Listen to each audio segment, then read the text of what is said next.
नमस्कार दोस्तों, हमारे चैनल समस्या का समाधान पे आपका एक बार फिर से स्वागत है। दोस्तों, आज मैं एक बहुत ही अहम मुद्दे के ऊपर बातचीत आपसे करना चाहता हूँ, जिसके बारे में शायद आपने कभी सोचा भी नहीं होगा, कभी विचार भी नहीं करा होगा। आगे बढ़ने से पहले कृपया हमारे चैनल को लाइक करें, सब्सक्राइब करें, बेल आइकन को दबाएं और ज़्यादा से ज़्यादा शेयर करें। दोस्तों, आज का जो विषय है वो है बोलना और कबूलना।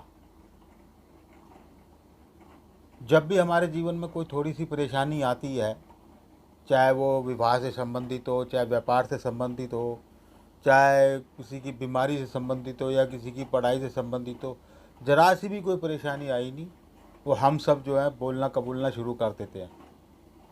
जैसे कोई बोलेगा कि मेरा कोई फला काम हो जाए तो मैं माता वैष्णो देवी के दर्शन करके आऊँगा, माता रानी तेरा जागरण करवाऊँगा, या कोई कहेगा मैं सत्यनारायण की कथा करवाऊँगा, और कोई कहेगा मैं भंडारा करवाऊँगा। लेकिन जब उसका काम हो जाता है ना, तो वो फिर सब बातें धरी की धरी रह जाती हैं। सब भूल जाते हैं कि हमने किसको क्या बोला था और क्या नहीं बोला था। फिर वो ये कहते हैं कि जो हमने किया ये तो सब हमारे भाग्य में लिखा था, होना ही था ये तो। लेकिन दोस्तों, एक उदाहरण आपको देता हूँ। आपने सत्यनारायण की कथा तो सबने ही सुनी होगी। उसके अंदर भी बिल्कुल यही हाल होता है। वो साधु वैश्य नाम का एक जो व्यक्ति होता है, वो भी पहले यही कहता है कि जब मेरे संतान होगी तो मैं सत्यनारायण भगवान की कथा कराऊंगा। और जब संतान हो जाती है उसके, तो जब उसकी पत्नी उसे याद दिलाती तो कहता है इसके विवाह के ऊपर करूंगा।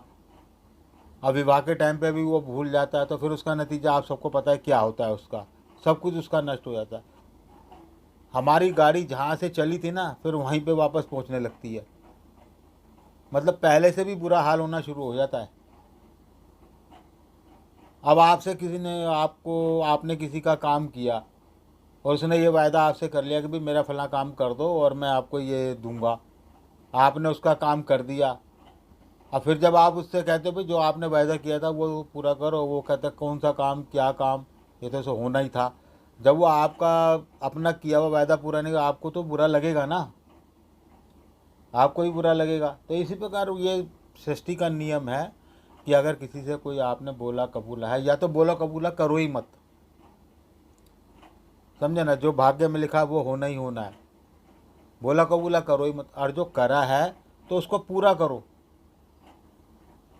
ठीक है, मैं मानता हूँ कि कई काम ऐसे होते हैं कि जहाँ पर जो है खर्चा ज़्यादा होता है, आदमी का पैसे का हिसाब किताब नहीं बन पाता है, कई बार होता है। जैसे अब जागरण वाली बात है कि भाई जागरण करवाऊंगा, आपका काम हो गया, ठीक है, आप जागरण कराने की स्थिति में नहीं है, तो दोस्तों कम से कम इतना तो कर सकते हो, 5 आदमी घर के बैठ के रात को एक दीपक बाल के माता रानी के आगे और रात्रि जागरण तो कर ही सकते हो। इसमें कौन सा खर्चा हो जाएगा आपका। और रही जाने आने वाली बात किस देर पे, तो माता रानी के तो दरबार में कहीं भी चले जाओ, वहीं मत्था टेक के वहीं क्षमा यात्रा कर लो, वहीं वैष्णो देवी बन जाएगा आपका। और तीसरी बात भंडारे की बात है। माना भंडारे में काफ़ी खर्चा आता है, हज़ारों रुपए का, लाखों रुपए का भी खर्चा हो जाता है, करने वाले करते हैं, ऐसी बात नहीं है।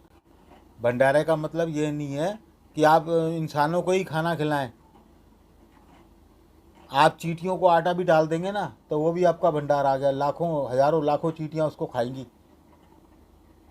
पक्षियों को दाना डाल दिया तो वो भी क्या नाम, 2-4 किलो दाना डाल दिया तो कितने पक्षी खाएंगे उसको। गाय को रोटी बना के आपने खिला दी तो वो भी आपका भंडारा हो गया। वो भंडारा सबसे ज़्यादा महत्वपूर्ण माना जाएगा आपका। तो दोस्तों, इस काम को करिए, जो भी बोला कबूला है इसको पूरा करिए, जिससे आने वाला जीवन आपका सुखमय बने, आनंदमय बने। माता रानी आपको बहुत दे, बहुत दे, बहुत दे। नमस्कार।